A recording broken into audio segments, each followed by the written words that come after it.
Our next panelist is Sharon Feldman, and she is also a Lewis World Party member, and she's also a member of the Moratorium Now Coalition. So she will be speaking on mental health crisis under capitalism. So I think that this approach that I have will be a little different than what you've heard so far. So just relax and this might you'll see if anything I have to say is helpful to you. So the current mental health crisis, I believe, is caused by our economic system. I mean, just straight out. Specifically, the aspect of dehumanizing the poor and mentally ill and creating an inhospitable society for underpaid workers and those unable to work. My talk will pull from my 50 years of mental health work and a variety of writings which will kind of go to the whole idea of austerity. Mental health and mental illness are on a continuum. The labels and language used to describe the phenomenon we observe are often descriptive and created from clusters of symptoms that are commonly shared, while others are genetic and found to have biological connections. We are still at a relatively new frontier of learning about the brain and its functions. A common definition of mental health defines it as a state of well-being in which every individual realizes his or her own potential, can cope with the normal stresses of life, can work productively and fruitfully, and is able to make a contribution to his or her community. Now, mental illness is currently defined as a wide range of mental health disorders, including and not limited to depression, schizophrenia, eating disorders, and addictive behavior. Many people have mental concerns, but it becomes mental illness when it's ongoing and the signs and the symptoms cause frequent stress and affect one's ability to function. Often there is a disruption in logical thinking and regulation of emotions. The DSM-5, which is a diagnostic manual used by the medical profession and insurance companies, has been used of late to cut treatment for most illnesses and has practitioners using their criteria, which are often not what is going on with the client. There's a great deal of criticism about the DSM-5, but there's always criticism about all the DSMs. This is the 5th iteration. Mental disorders are usually associated with significant distress in social, occupational, and other important activities, but an expectable or culturally approved response to a common stressor or loss, such as the death of a loved one, is not a mental disorder.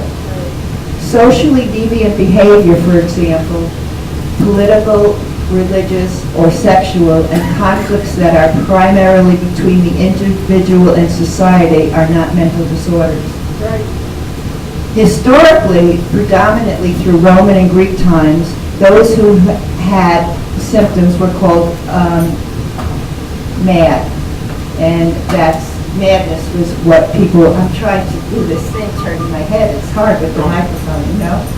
So in those times it was called madness. Then Hippocrates, who was the father of medicine in 460, between 460 and 377 BC, tried to give a scientific analysis to what he called the humors, the bile and the water in the body. But that really didn't last for a very long time, because it was around the time of Jesus Christ that mental illness again became thought of as a punishment from the gods, demonic possession, and for doing something immoral. Patients were often chained to the walls and treated inhumanely. From the Dark Ages to the early Renaissance, magical thinking persisted. The burning of the so-called heretics began in the early Renaissance and reached its peak in the 14th and 15th centuries. It wasn't until the Enlightenment and men like John Locke and Denis Diderot challenging the status quo by suggesting the psyche arose from emotion, thus producing reason and emotion. So there was a whole change of thinking in the world. I mean, which is so profound. I mean, to think about man is separate from religion.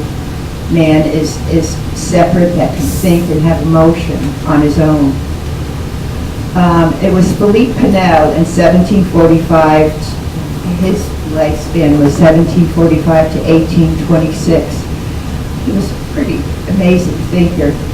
Began regarding mental disorders as the result of exposure to social and psychological stressors, and to a lesser extent of heredity and psychological damage. That a change of how patients were treated began. He really began the beginning humanization. But Dorothea Day was fighting for mental patients all the way into the 1870s, and conditions were really still horrible. Okay, so during the phase of Enlightenment and moving into Romanticism, a revolutionary change in thought occurred. I mean, there were all these great philosophers and thinkers. I mean, just think about it. You know, here people were thinking about magic before and God and possession. Now they were really thinking about the world in a whole new way, and hopefully we can do that again. And so it was during this period of openness and everything, with Heidegger was before Frederick Marx, Karl Marx. But so during this period came the work of Karl Marx and Friedrich Engels, and I think this is essential. This was the groundbreaking thinking, I really think amazingly so. The knowledge that the economic system sets up all other relationships, provides an understanding of how one thinks, feels, and acts in relation to that society. Right. I believe it was Engels who noted, now this is the same talk about the patriarchy. It was, you know, you've heard this already, this will be the third time. So the idea that when there was surplus, the patriarchy had to be so people could pass their land to the children, and men had to know who their children were, so they had to know who the father was. And that's how it really began. I think it was Morgan. I think, Chris, Morgan was the one who sort of said that, or Engels said it, Morgan said it. So, I mean, that's another thing that's just amazing how that happened. And when land was owned, and okay. Before this there were many forms of family life. People lived like a lot of women and men lived together. You know, no one knew who the kids were. I mean, it was very loose, and there were all different ways of thinking about the family. And I think this is very important, and this is a concept from somebody named Carl Minuchin, who's a family therapist, and I hold it dearly to my heart, that the family is the mediator between the society and the children that they're raising to negotiate the values of that society, so that the family needs a lot of support, and that's very important, because without the support it would fall apart. And okay, so the family is the place where the person begins their relationship with life in the incubator of capitalism and patriarchy. This includes dealing with the small amount the laborer worker receives. Here I would like to bring in a quote from Engels' preface to Wage, Labor, and Capital.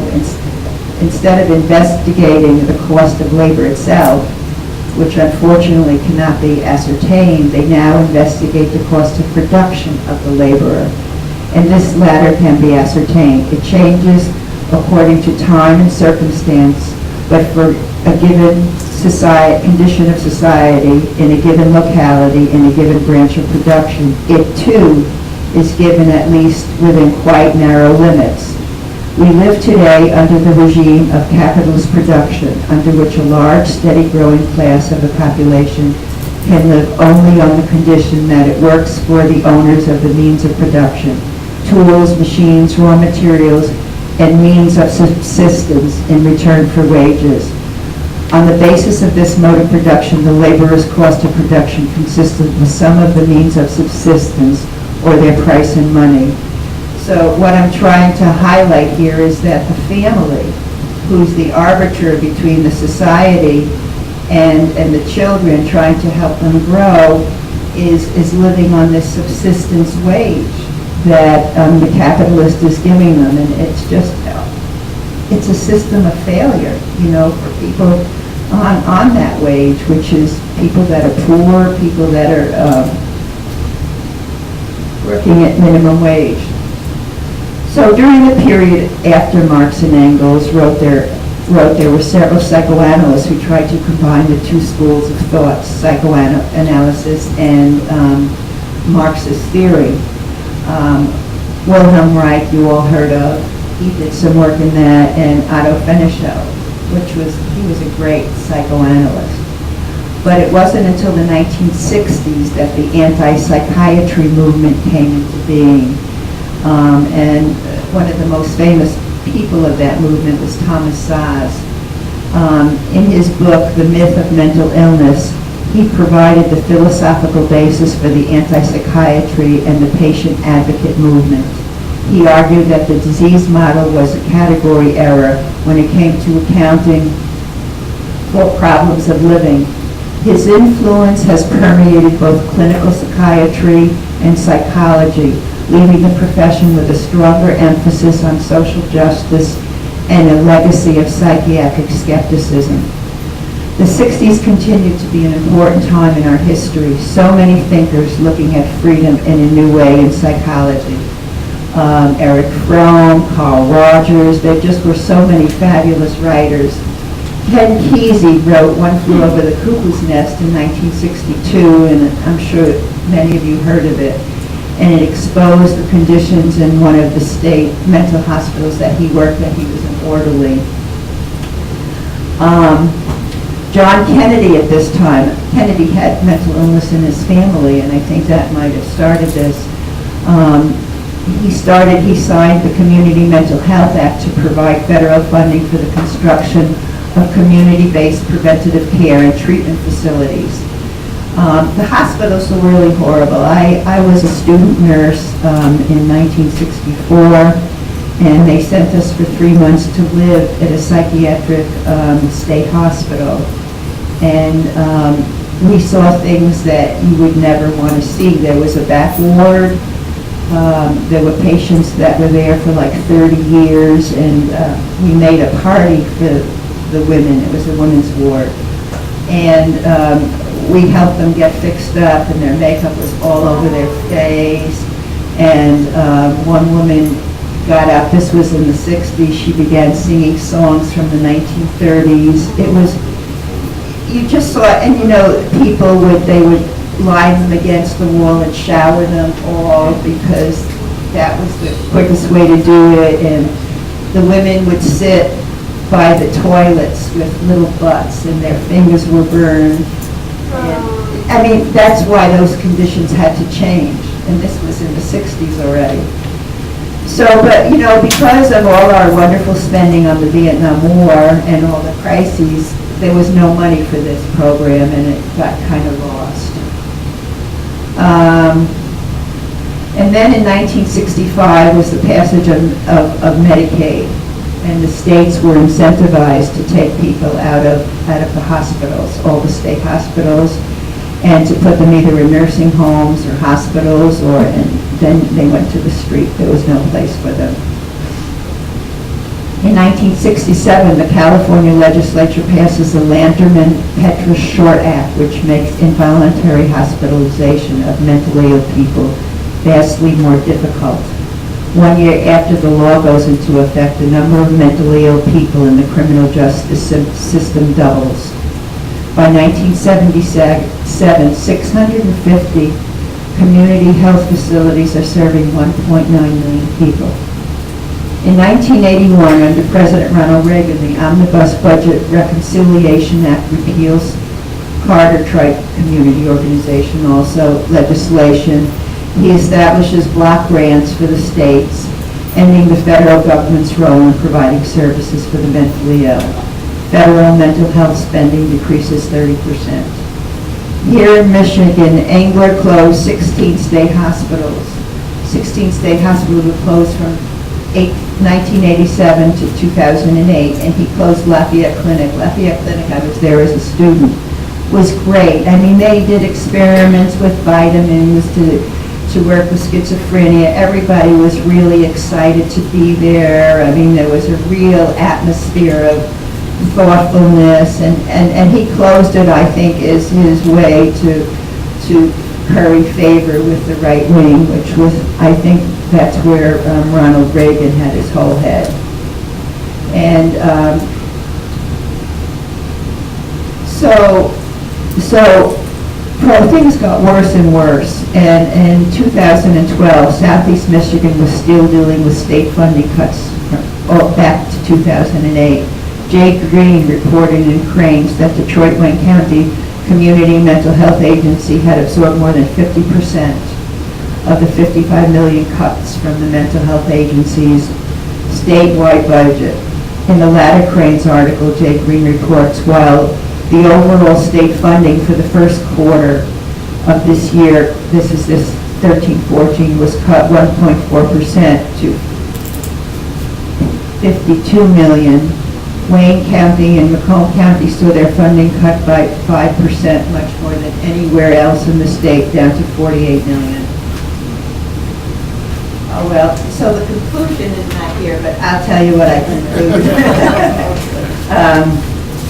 You know, capitalism is really an awful thing, and I think that, you know, the mentally ill and the people that are homeless because of mental illness can't fight. And it's so easy to brush them under the rug, and we have to do everything we can and to be supportive, but it's really difficult, and I don't really know exactly what changes we can make in the immediate present, but it's really scary to me, mentally ill. And even with the insurance companies, hospital stays are so short now. I had a client who had this young man staying with her, and he began to be a thief. And he was caught, and he had been very depressed and suicidal. They kept him in the hospital for 2 days. 2 days. And the family called and said, well, what can we do? Where can we send him? There was nobody to give them any information. And you know, when I started out in '66, people were in the hospital for 3 weeks. We had social workers and nurses, so things are just getting bad from every angle. Right.